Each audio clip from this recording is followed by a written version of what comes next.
I remember starting ATS I with so much zeal, energy, and expectation. I attended lectures, studied, and passed all papers at once. It was a great win for me. And then ATS II came, and we started hearing things like ICAN is difficult, it's difficult to pass, we needed to study hard to struggle to pass ICAN. These things got at me.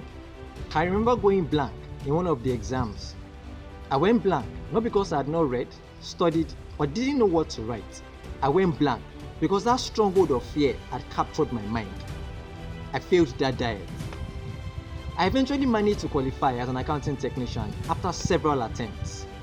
In fact, my colleagues that we studied together had qualified as chartered accountant when I was having my ATS induction. That's my story, but yours doesn't have to be like that. Even if your situation is similar to what I just described, you can change that, and I'll show you how soon.